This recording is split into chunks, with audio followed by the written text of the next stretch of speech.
All right. Hello, everyone. Thanks for joining us today, early morning in the United States here in Thursday, and in India. I know it's late night for you guys, but thanks for making the effort to come to this session. Today, we are covering the topic past, future, and present of Envoy Proxy with Matt Klein. And this is our second to last session for chapter 4. And Matt's background really needs no introduction. He has worked for some of the most prestigious tech companies in the world, and currently he's working for Lyft, which we all, at least in the United States, are very familiar of. This webinar will be hosted by GoUp and Metabob, our partnership company, and I will leave Matt's introduction for himself for a more thorough one, and let's get started and move on. So today's agenda is a little bit different than usually because this is a Q&A session with Matt. So we'll start with a short kickoff from 8 to 8:10 a.m. PST. So we'll do an introduction and our basic chit chat over Jamboard. And from there, we'll move to our Q&A session with Matt, where you have the ability to ask all questions from Matt. So please take this 10 minutes to prepare some questions and think about what do you wish to learn from a guy like Matt, who has extensive experience from different huge technology companies such as Twitter, Amazon, and now Lyft, for example. So as mentioned, this is our session number 9 of chapter 4, and usually we only have one host, but today we do have 2 hosts. So I will start with the basic introduction, and then I'll pass the mic to our community leader, Sako, to lead the Q&A session. Sako is definitely a much more technical person than I am, so he's just simply a better fit for that role. And I'm excited to pass it on Sako. And as I mentioned, this is hosted with our partnership company, Metabob. Metabob is the fast, easy, and visual way of debugging code with artificial intelligence. It currently works for Python code. So if you're a Python developer, please check out Metabob and use it for your projects. So with that being said, let's begin with our chit chat. There should be a link in the chat, but if it isn't visible, please share it there. I can also drop it right now. But so the only question we have for our chit chat today is, what do you wish to learn from today's webinar from a guy with such background and extensive experience such as Matt? So let's take a couple minutes here to post our post-it notes. From the left-hand side, it's called sticky note. If you press it here, it gives you a sticky note, and you can write whatever you want and choose your color. You don't have to write your name, but you can if you want to.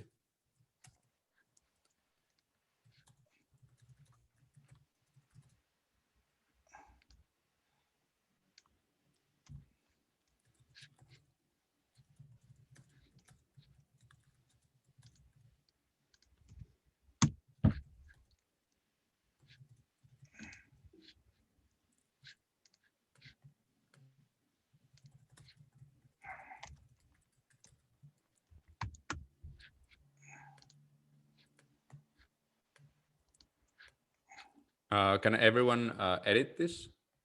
Yeah, I think folks are still joining. Probably we will need to keep reposting. I think Zoom doesn't keep the history. So. Okay. And thanks for sharing the link again. Yeah, we're getting a lot of people joining right now. So if you're joining currently right now, so we are on our classic chit chat section of this webinar. So please make a sticky note for yourself on the left-hand side here, and you can here write anything you want, anything you wish to learn from this webinar, and don't be shy. Let's use a couple minutes or a few minutes to prepare some answers to the question. This helps us to understand what people wish to learn from this webinar. It also helps Matt, so we can give him an idea why people joined this session today.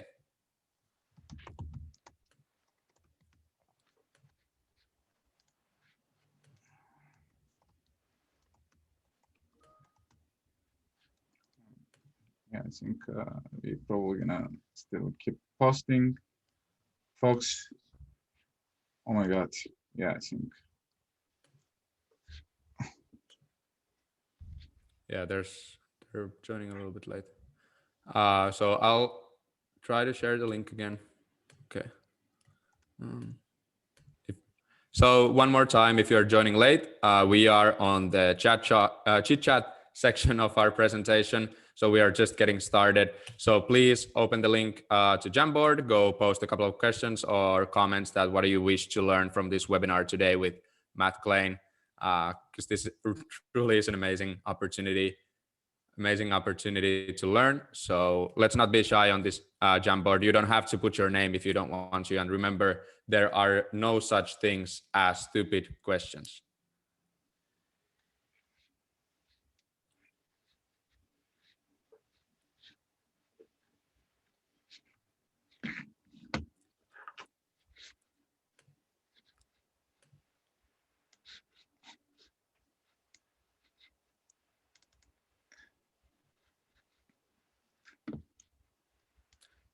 Let's spend another minute here. I hope that everyone feels comfortable posting questions here.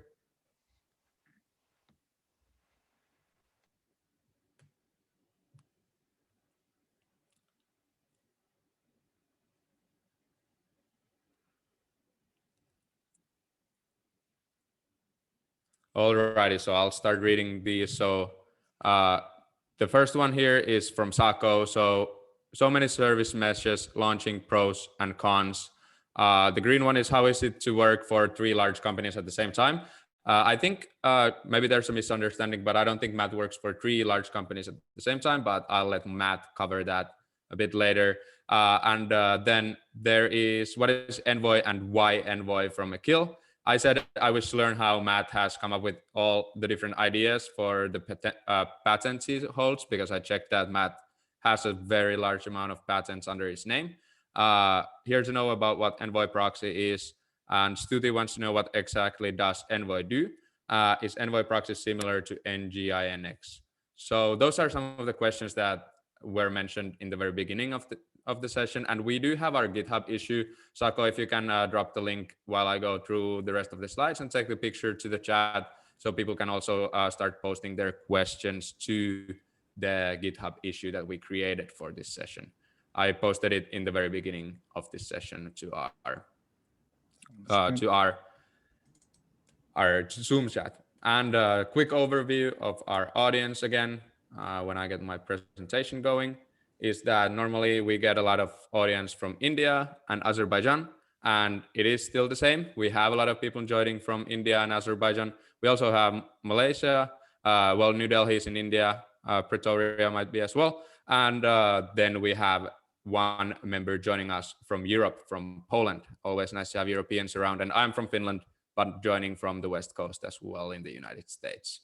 So with this being said, let's go over our classic code of conduct for our webinars. So we are all here to learn, benefit, and contribute. There is no marketing, selling, or competing allowed in this space. And we promote equality despite roles and backgrounds. So for us, it doesn't really matter what is your background and experience in technology, because we are all here to learn and have fun together.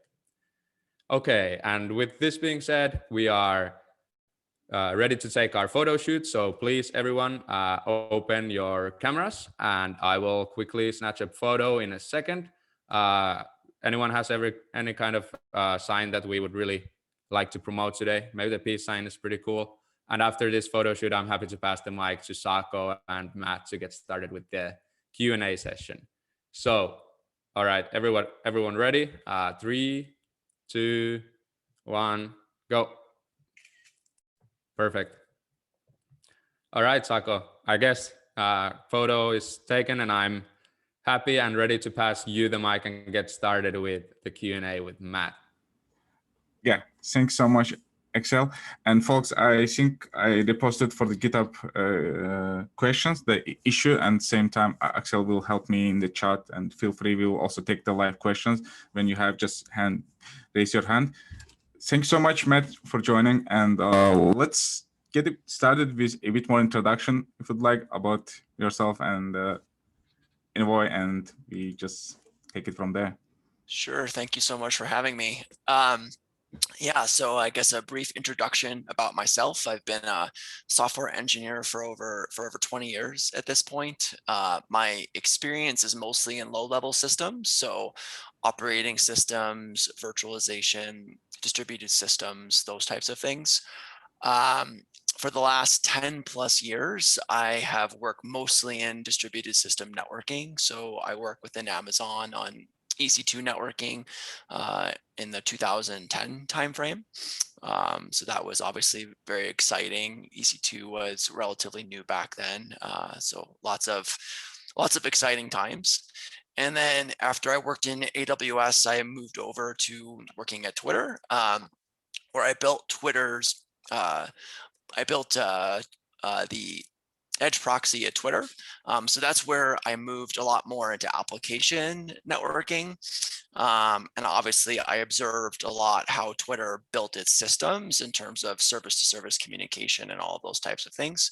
And then over 6 years, amazingly, at this point, I moved over to Lyft, where I started the Envoy project. And primarily I was hired at Lyft to help Lyft's migration from a monolithic architecture to a service-oriented architecture. And I built Envoy Proxy to help with that migration.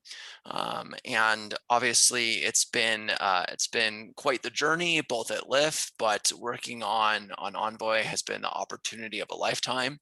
Envoy was open sourced over 5 years ago at this point, I think, or maybe coming up on 5 years, I'm not sure. And yeah, I think coming up on 5 years ago. And it's been an amazing 5 years. Never in my wildest dreams would I have assumed that Envoy would have become as popular as it has. And just very briefly, since there were some questions around what is Envoy? Envoy is a software proxy and load balancer. So if you've heard of other similar projects like Nginx or HA Proxy, Envoy would be probably most similar to those systems as a software load balancer. Envoy has become extremely popular for a large variety of reasons, from our amazing community to its feature set, to the fact that there's no company that actually singularly backs the development of Envoy. So there's no paid version, there's no premium version. It's all available. So it's been an amazing journey. And at this point, Envoy is very widely used around the industry, both from an end user perspective. Many of the largest technology companies use Envoy. It's used by all of the cloud providers. It's used by companies to build vertical products. So in a very short period of time, Envoy has become very widely deployed. So I've spent a lot of time over the last half decade learning, honestly, not that much technically, but I've learned a lot just around building open source communities and navigating, the politics of such a successful project. So that's a very brief history of me. Happy to obviously answer any more detailed questions about that. Awesome, love it. I think that's a key. Will start with a past when you started. I think that's one of the reasons you mentioned, because while you were moving in your journey, it was making it open source was easier not to start again. So from that perspective, coming in Lyft, what was the kind of reason that you felt the need to start something rather than taking Nginx? There are some companies in Nginx where they just take it, edit modules and extensibility around it.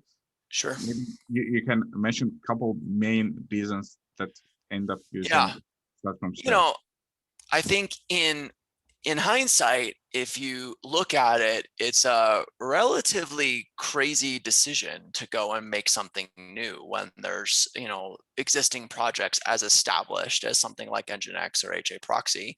I think if Envoy hadn't become as successful as it is, it would have been a questionable decision, particularly for a company like Lyft. Now, in terms of why did we do what we did? Well, part of it is I had already built something similar back at Twitter. And at Twitter, I had experience obviously working with HA Proxy and Nginx. And to be clear, those are great software products, right? I mean, they've been around for almost 20 years at this point. They're extremely reliable. But we had built a new system at Twitter for various reasons. Part of it was that working in low-level C is not super productive. Part of it was the difficulty of upstreaming patches. Part of it was just the lack of generally welcoming community around making changes, the corporate backing. So I mean, there's a large variety of reasons. I mean, from a technical perspective, it was again being able to move a bit faster. It was about the fact that Envoy from the very beginning was built more for modern cloud native architectures. And by that, I mean architectures in which you're using containers and you're auto scaling and things are coming up and coming down. So it was built from the get-go to work more in this eventually consistent world in which things are failing. Whereas if you look at historically the way that products like Nginx and HA Proxy and hardware load balancers have developed, much more of a static configuration, much more of a, you write a configuration file with these 20 or 30 backends, and then you have a lot of difficult time actually updating it. So Envoy was built, for this new world. And again, so there's no one reason why we did it, but I think there were all of those reasons. And again, I mean, I'm very quick to say that I don't think that there is any particularly novel idea within Envoy. I mean, I think almost every idea within Envoy has been done somewhere else, but I think that it was a very well executed system, and it was very successful at Lyft in terms of the rollout. And then when we open sourced it, I did not really expect the reception. I mean, the reception, I don't know how one could imagine such a reception. It's been a really amazing journey again. But I think that when we open sourced Envoy, there was a lot of pent up demand for a solution that could offer a lot of the things that we built into Envoy because they weren't in these existing solutions. And that again was technical reasons. It was the programming language, C++ versus C. And again, like C++ may sound kind of crazy to people given the current state of the world. But, when we started Envoy 6 years ago, that was probably the best option at the time. And I think that when you looked at, again, just the reception and the demand for this type of system, there was a lot of people that wanted an alternative to some of the existing solutions, and it took off. It took off very quickly. Awesome. I think that's one of the good examples. I will ask you a bit more also and elaborate, because there are so many folks that are working in a company, they want to start something, they think that there is no current solution. And what end up sometimes happening as well for the companies, the folks start the project, and after some time when they left, project left unmaintained, and kind of there is a now dependency from the company perspective, the risk that now they need to keep it going, especially if it's not open source, and kind of these kind of challenges happening. So what would be your advice, and when it's the right time to start something from the scratch, and how to convince the company, the other stakeholders, that it will have future? That's a very tough question, and Yeah. I wish I could give you a single answer, but I just don't think I can. I mean, I think all of these things are situationally dependent. I'm a big believer in the fact that within our industry, I think we don't do a good job of estimating what I call TCO, total cost of ownership.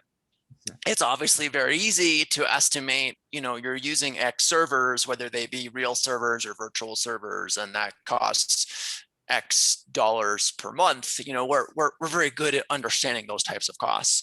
We're very bad at estimating software engineering costs, hiring costs, maintenance costs, all of those things.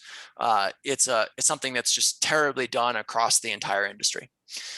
And so unfortunately, we're in a situation where all of these things end up being subjective, right? I mean, you're making subjective guesses as to, well, it would cost X if I use this existing solution, or I pay a vendor, or I, take this open source and I have to modify it, or it would cost Y if I develop something from scratch and then I have to own that thing and I have to maintain it. And again, it's like I wish there was a formula that I could tell people to do that, but there isn't, and that's why within the industry we have to use our judgment and our experience to understand and evaluate those relative costs. So again, in in hindsight, for Lyft to have allowed the development of something like Envoy, probably not super wise, right? I mean, that was a big investment in developing a piece of technology that if we were caught being the sole user of that technology, it probably would not have worked out very well in the long term.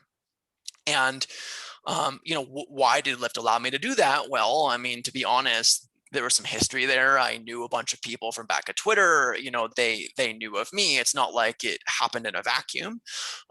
So that's just an example of how these things tend to evolve with a lot of subjective assessment, a lot of networking within the industry, and these things can just come together in that way. But to answer your question, you know, I think people just have to try to evaluate as best they can what is the relative cost of the different options, and ultimately our job is to do things at the lowest possible cost, and you know, that's going to provide the best benefit to the business.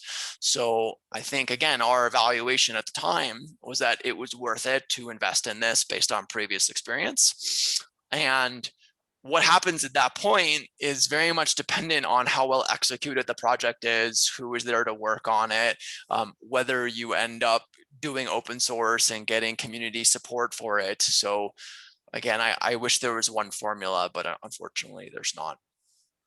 I see. That's great. And I think one of the things you mentioned about project longevity and extensibility and after some time working open source and how it sticked with service mesh Istio, how was this connection? Were you the one coming with initiative, or it just end up like a bit story of that? Service mesh is a very interesting space within the industry right now. There's a bit of a gold rush. There's a lot of companies operating in this space. I'm not sure that there's a lot of satisfied customers, at least for the available open source products or commercial products. What I will say is that setting aside all of the hype around, quote, service mesh, we're in a position within the industry where, for better or worse, when people make a decision to move from monolithic architectures to microservice architectures, they're going to face a bunch of problems. And those problems are typically around networking and observability, like trying to reliably connect all the services and figure out what's actually happening. And people can solve that really in one of two ways. I mean, you end up having to write networking code to do that, to handle things like service discovery and retry and load balancing and all of that. And you can make a library. You know, you can do what Twitter did with something like Finagle, and they have the luxury of doing that where everything is written in Java. Or you can use a series of proxies to basically build a service mesh. So, I mean, you can do that using libraries, you can do that using proxies. So I think there's two separate things. There's the term, you know, there's the hype term service mesh, and then there's just the reality that if you're running a microservice architecture, you have to solve these problems in some way. So at Lyft, before service mesh was really a thing, you know, we had decided, well, we've got a, you know, polyglot architecture of PHP and Go and Python and whatever. We're not going to write a library in every language. We've built this thing Envoy. Why don't we just run it next to every service? You know, so we were doing service mesh at Lyft before I think service mesh was really a thing, but that was from a practical perspective. It's because we're trying to solve a bunch of problems. And I think today within the industry, if you really look around at the people that are most successfully running a quote service mesh, many of them are using custom Envoy, right? They've built their own control plane and they built various things because they have to integrate it with the business logic of their system. Now, where do we go from here? I mean, yeah, there's a lot of products, many of them built on Envoy, some of them not, right? And, you know, they're all trying to help people solve similar problems. where do we wind up as an industry? I'm not sure. I mean, I'm a big believer that in the next 5 to 10 years, we're going to probably be moved much more to a functional system, to a serverless type system, because I think the way that most people want to write their applications is they don't care about load balancing and service discovery and all of these things. They want to run their code and they want to make some API calls and, do some pub sub and have some databases and do some caching and stuff like that. They don't care about all of the underlying plumbing. So I think that over time, a lot of the quote service mesh functionality will get just built into these platforms. But we're in this intermediate stage now, where people are trying to run these microservice architectures, and it's very complicated, and we're solving it with, open source code and different, products and other things that are trying to solve it for them. And it's a little bit messy right now. So from Envoy's perspective, I don't actually have a lot of involvement in the service mesh space or Istio or all of the other products that are built on top of Envoy, because Envoy is used in a ton of different ways. It's used directly by end users. It's used as an API gateway and edge proxy. It's used as a service mesh proxy. It's used all over the place. So my focus is much more on Envoy itself than all of the different verticals and places that it's actually used. Awesome. So I think now, I think it's a bit talking about also the present part, and for the community. I think you were also mentioning that building community was one of your thing, that because you were the one who was pushing most of the code.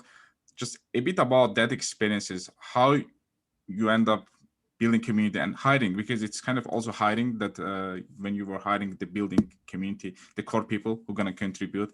So sure. What's your kind of logic behind for that? And usually how long it takes for the folks to start and get contribute? Yeah. So I had very little open source experience prior to Envoy. I mean, obviously I have used open source in other jobs, and I have a couple of patches and a couple of random projects, but I had no real substantial open source experience, especially being a maintainer. So I was very naive when we open sourced Envoy. I didn't really understand what it would take. I had a bunch of intuition in terms of what it would take, but no real world experience. So when Envoy was open sourced and we started to really get a lot of traction very quickly, it became clear to me that scaling myself was the most important problem in terms of having more people to help and to write code and to answer issues and to do all of those things. So there's no one answer here. I think that the main piece of advice that I can give people is, one, it's a massive amount of effort, and the effort, frankly, is usually not well tracked, actually, from a corporate perspective. So I think a lot of people end up doing a lot of free work when it comes to community building. But to me, it was mostly just putting in a huge amount of effort around answering questions on GitHub, like answering emails, trying to help people fix bugs, being super nice and super welcoming, right? I think particularly in the infrastructure open source space, there's a lot of reputation of a lot of the projects being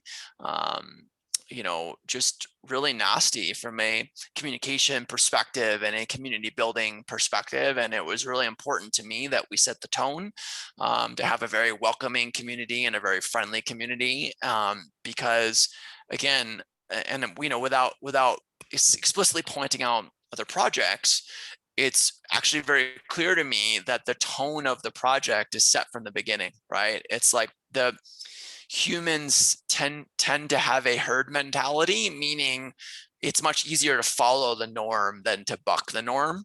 So if a project is full of nasty communications, people will do nasty communications because that's just the normal way of doing things. And if a project is not full of nasty communications, it's much clearer when someone is an outlier and it's not accepted. So I spent a lot of time just trying to cultivate a welcoming community where, we help each other and try to answer each other's questions. And that really paid dividends. So it was a lot of effort. And again, if I'm really honest about it, so we open sourced Envoy in 2016. So it's been, yeah, almost 5 years, not quite 5 years, but coming up on 5 years. And 2017 was a very difficult year for me. I worked a lot. And, you know, because I was basically doing 2 jobs. I was doing Envoy, I was doing Lyft, and it was a bit much. So, you know, I don't know what to say other than building these communities is a lot of work. And as I said, in the last 6 years, I've learned very little technically. I've learned an absolutely massive amount about leadership, around community management, around all of those things. Awesome. And from that perspective, when it comes to making decisions, solving the conflict, which is, I'm sure that's also raising, what are your best approach? What worked for you usually if it happens that to merge PR or not merge, or some technical decision? And also there are some, I'm sure there are some companies also motivated because there are so many companies built on top of Envoy when it comes. Sure. And what's your experience with that? Overall, and maybe this is just getting lucky, but I actually don't think it's luck. I think it's coming back to the building of the community from the beginning. We've actually, in 5 years of open source, we've had very little disagreement. And I think part of that has been being very careful about who becomes the maintainer, right? Around what are their technical views, how do they communicate, you know, do they believe in the welcomeness of the community. So we've had very few technical disagreements. There's been some, and, you know, I mean, I generally employ typical management skills in terms of diffusing altercations and talking to people and trying to, you know, come to a common ground. But that's been relatively few. And I think that overall, you know, we have done a really good job of avoiding actually avoiding general disagreement within the community. And, you know, again, like what I would encourage people is, you know, many of the people that I work with within Envoy, and at this point, I mean, Envoy is a pretty large community. We have a lot of active contributors, you know, I mean, there's tons of people that work on it full time or part time or whatever. I mean, I've never met a lot of the people that work on Envoy that I talk to. I've never met in person, you know, and so I think that in general, I would just offer the typical common advice, you know, for people that are trying to manage large human systems, which is, you know, recognize when things are not making forward progress and attempt to, you know, do something different. So if things are getting out of hand in GitHub, I usually try to call a pause and try to have an actual meeting over video conference, right? Or switch to an email or talk to people in Slack or something like that. So I don't know that there's anything special there. I think it's just in general, running a large open source project is, I don't actually think it's any different than being a CEO of a company. I mean, you're dealing with all of the same concerns around people issues and money and hiring issues and you know, management and PR and marketing and all of those things. So as the quote CEO of something like Envoy, you know, I mostly just fill in the cracks and I try to look at where all the problems are, and then I attempt to go and figure that out. Awesome. So I think from that perspective, one more question would be how you define the speed and stability in the project at this point. Are you the one who set that, or how it's or just over time changing? I think it's an organic thing. Envoy is certainly middle age at this point. You know, we have a lot of users, and it's just the natural evolution of software where the more success you have, the slower things tend to go. I think we've done a pretty good job of keeping velocity relatively high, just through good testing and tooling and all of those things. But you know, I mean, as the project matures, we have to be more careful in terms of, obviously, you know, we take API stability very seriously. We take software stability and security very seriously. And you know, without taking these things seriously, I think the project wouldn't be as popular as it is now. But Envoy, if you look at some of the known users of Envoy, we have very large users of Envoy. I mean, it's again, it's unbelievable to me, but a substantial amount of modern internet traffic flows through Envoy, right? So we just by nature have to take it very seriously in terms of how we evolve the project. So I think it's a natural balancing act of trying to keep things moving forward and obviously trying to keep things stable. Yeah, I think that's great point you brought, because more companies using and depending on all this stuff without really funding, because obviously Lyft is one of the supporters, but how it's going to keep going, because there is no dedicated people, because it's community, it's more like best effort that people contribute. How have you kind of thought about it, just in general, that how you're gonna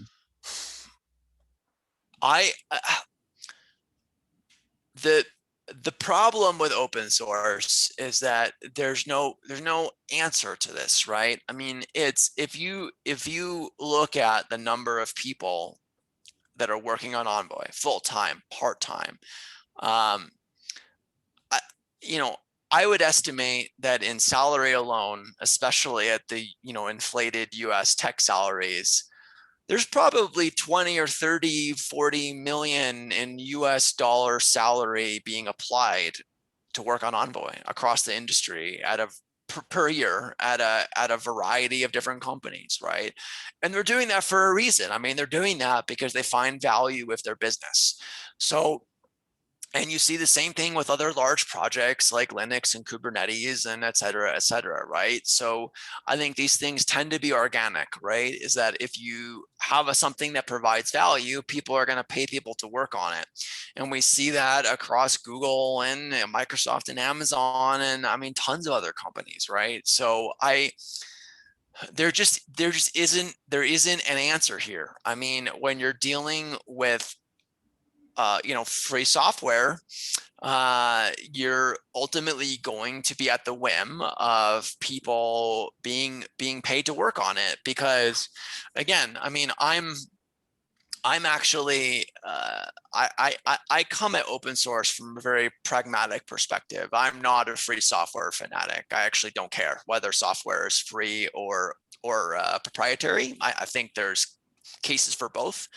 And you know, the reality is that for the largest free software projects, we're well beyond the time at which it was a bunch of basement hackers doing it in their spare time. I mean, it's like all of the major projects are worked on by people that are being paid full time, right? So, you know, from that perspective, to have a successful, sustainable project, typically there has to be revenue generation somewhere. It has to be used for some purpose that's going to make people pay people to work on it full time. And that's where we've landed at Envoy. I mean, it's generating enough, at least perceived value for people that people are paid to work on it full time. I see. Nice. And just talking about the present one, I think the last question would be, you mentioned about more help wanted in documentation. Is it still the case, or maybe you can list the things currently the project most help needed, maybe marketing activities in documentation? Sure. Yeah. Or just anything you would like to. Right. I think it, you know, it may surprise people because Envoy is a relatively low level software system written in C++. You know, I think many people think, wow, it's like, how do you even find people to work on that code? Honestly, it's not that difficult. Finding people to work on the C++ code, I have tons of those people.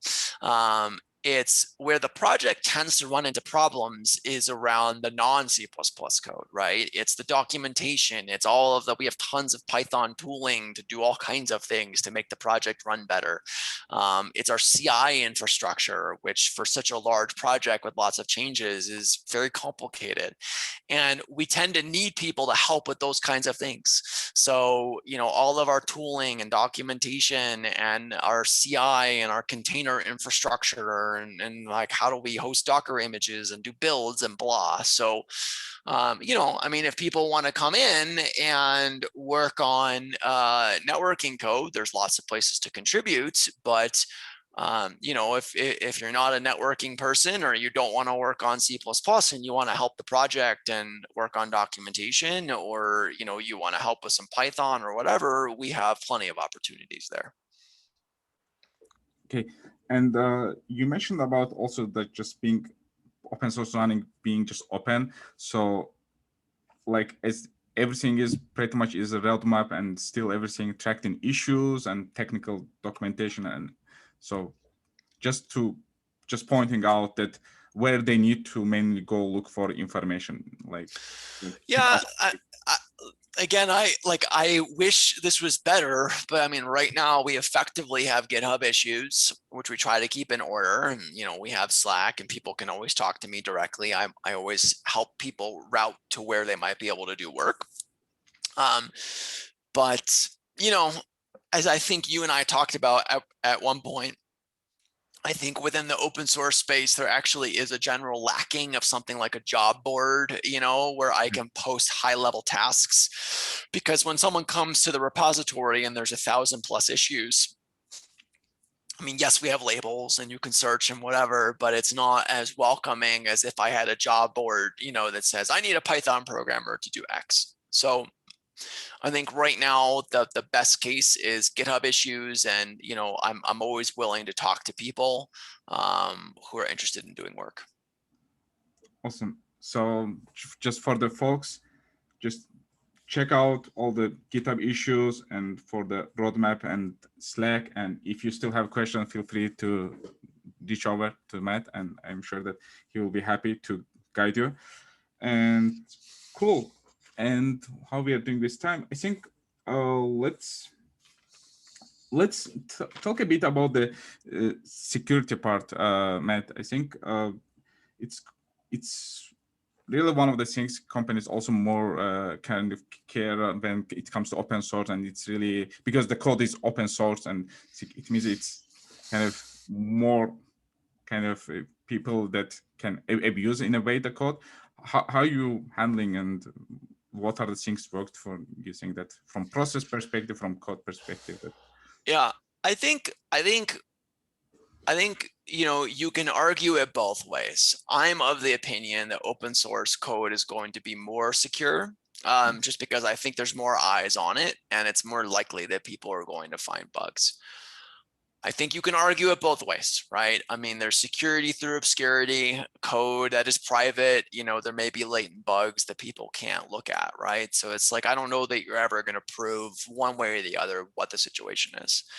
From a project perspective, we take security very seriously. We've invested a ton in fuzzing. You know, we do fuzzing of all of the untrusted inputs. We have a very robust security process where we handle CVEs and do pre-disclosure and all of those things. We, you know, track our dependencies to try to understand supply chain attacks. We try to prune dependencies that don't, you know, that we don't think take security seriously enough. So it's a huge investment. I mean, I think for a component like Envoy, which is, you know, is at the edge of the network and is handling all of the traffic and all of those things, just the security bar is very high. And, you know, I think this kind of conversation can devolve into, oh, you're using C++ and like, why aren't you using Rust and blah, blah, blah, blah, blah. And look, you know, I mean, in a perfect world, it's like, would Envoy not be written in C++? Sure, but that's not the world that we live in, right? And the frank reality is that of, you know, the 30+ CVEs that we've had in Envoy, I think only one has actually been due to a, you know, C++ issue, right? It's like the other 29 or whatever are just application security programming issues that can happen in any language, right? So I'm just saying that this is a very complicated topic. We spend a lot of time on security, and it requires a huge investment. Awesome. I think we can now move a bit to the future of Envoy, where it's going, or the things you would like to see, and in general in the space, a bit more vision perspective for the project itself, for the space, because now all this cloud, everybody's moving to the cloud, as you mentioned, serverless coming and all this. Do you think that anything will change moving forward, and what are the things? So I would say two things. From a project perspective, people are always asking me, what's your roadmap? What's your roadmap, right? And as a community-driven project, we're not a corporate-driven project. I don't really know the roadmap because I don't know what people are going to do, right? It's like people show up and do work, and then that's what it is, right? It's like, there's no product managers. There's no official roadmap that we're tracking. I mean, the work that gets done is the work that companies want to do for their own usage.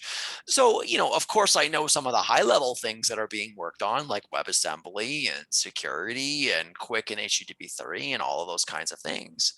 But, I mean, there's no high level roadmap.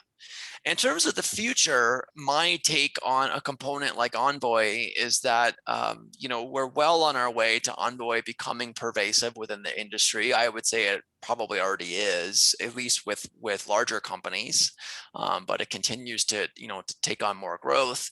But my view is that over time, Envoy becomes a foundational component that most people are not aware of, right? It's like, I think it'll end up getting used in other systems, whether they be functional systems or platforms as a service or containers as a service. And I think that Envoy gets used there, but I think that just like Kubernetes, I don't think most people care about orchestration, and most people don't care about networking, right? It's like they just want to run their code and they want to make some services and they want to write some business logic. So I'll be happy over time if Envoy becomes a foundational component that most people don't know about, right? And I think most users won't know about Envoy. I think there's going to be higher layer abstractions. So that's where I tend to see things going. I see. So it will be more like the compiler in stage that people won't really know what's going on, but it will work.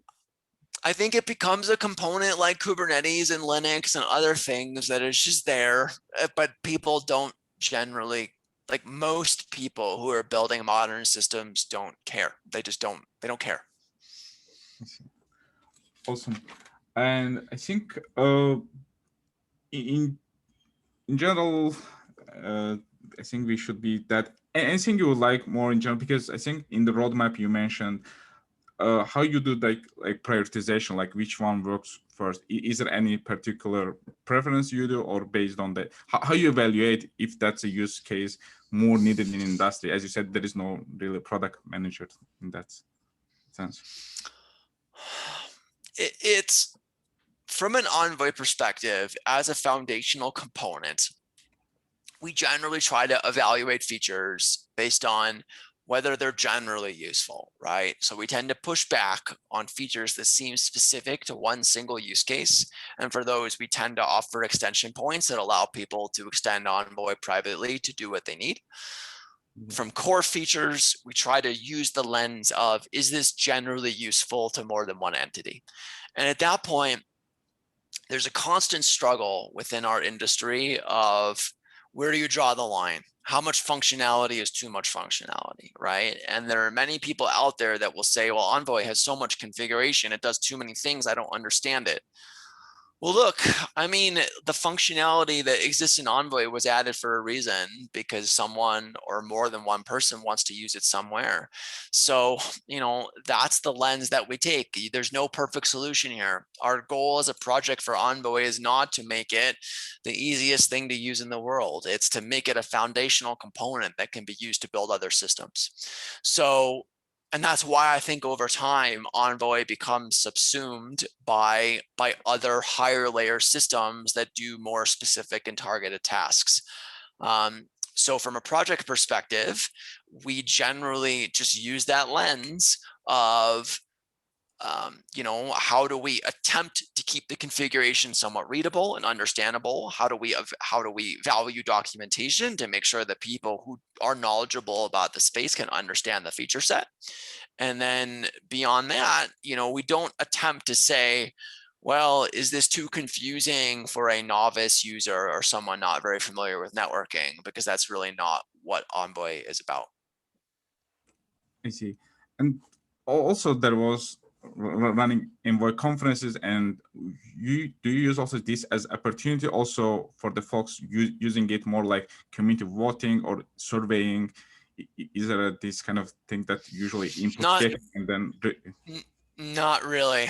I mean, again, like Envoy is generally the people that do the work have the say, right? So, I mean, and there's always subjective assessment of complexity or features or whatever. And I'm not saying that we don't have those discussions, but in general, the people that show up and type are the people that get the say.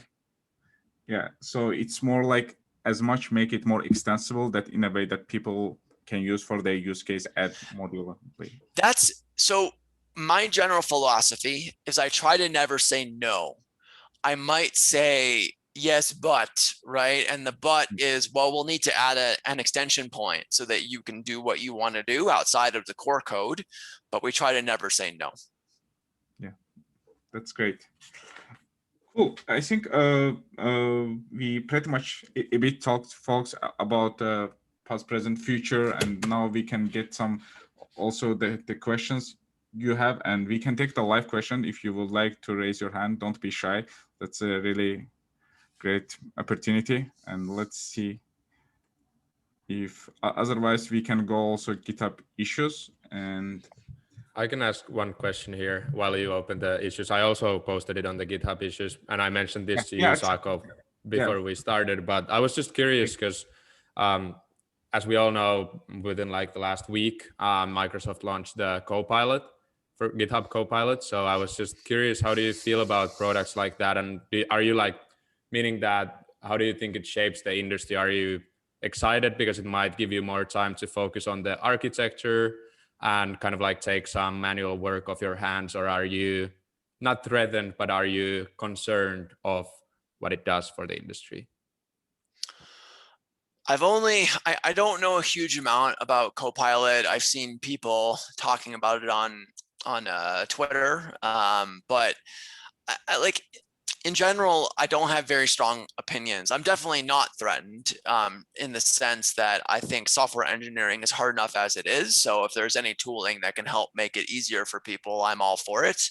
I'm not one of those people that believes that, you know, we're all going to be out of a job in the next few years. So I think anything we can do to help people write code that has less bugs and just generally functions better is probably good.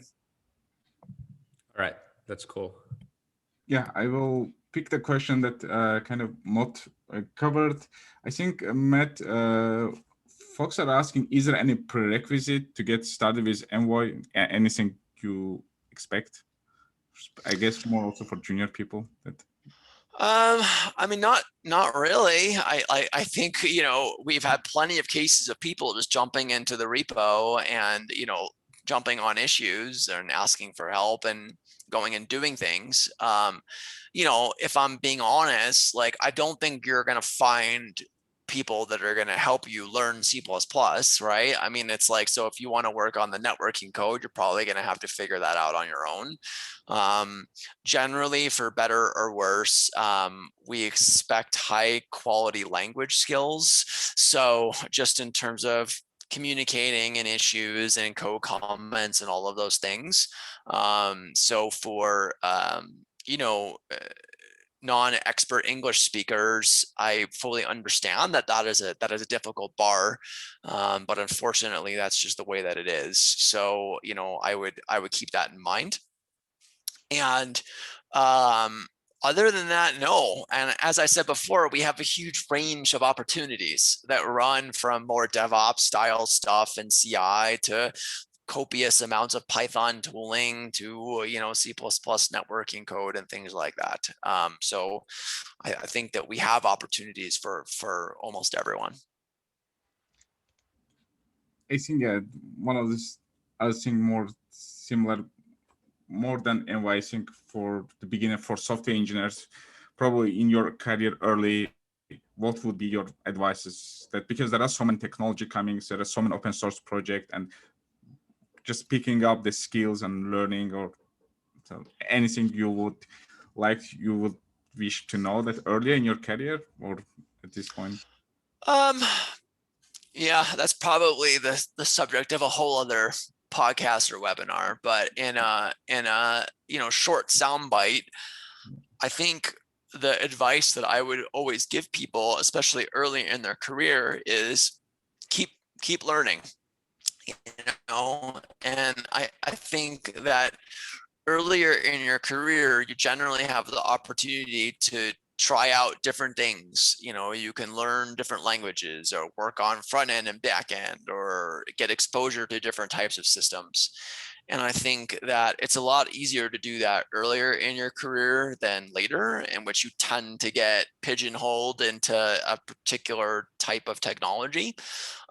So my advice early is just get exposure to different things, and then that'll help you better understand where you would like to contribute longer term. Awesome. And I think just a couple of minutes left, and I would like just to thank you, Matt. It was really great, and we tried to touch a bit everything, like past, present, future, as we mentioned, as make sure that this gonna be as referenceable for the folks who would like from the community to kind of join Envoy. And any questions you have for us, and hopefully, yeah, you also enjoy it, and for the questions, and again, just any question you have for us, and at this point. Nothing comes to immediate mind, but thank you very much for having me. It's always fun to talk about these topics, and always would love to see new open source contributors. So if anyone out there is interested in helping out with Envoy, there's lots to do. Awesome.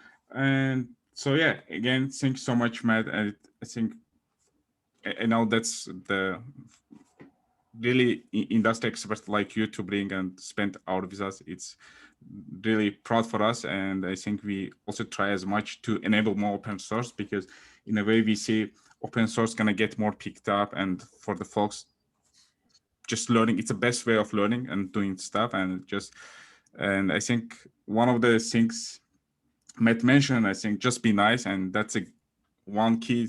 If want to say one thing that to remember about working with community, just being nice, and there is no stupid question, there is no lack of skills, and you'll eventually get there.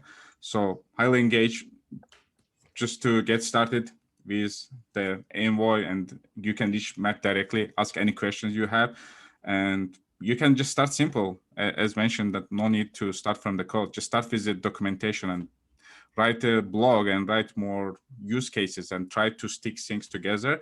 And first thing, just be able to run the project itself in your local or your in Docker and where you can. And that's will be a good start, I guess. So I think that should be it for today, Matt. And thank you so much, Axel, also, and the folks Raisim Norlana helping us. Hopefully, Matt, you had a good time, and Yep. I wish you good rest for the rest All of right. the day. Yeah, thank you very so much for coming. Okay. All right. Talk to you later. And Thanks. Yep. Bye-bye. We will share the recording after, Yep. folks. Great. In case you miss the points. Thank you. Bye-bye. Thank you. Bye-bye. Thanks everyone for joining as well.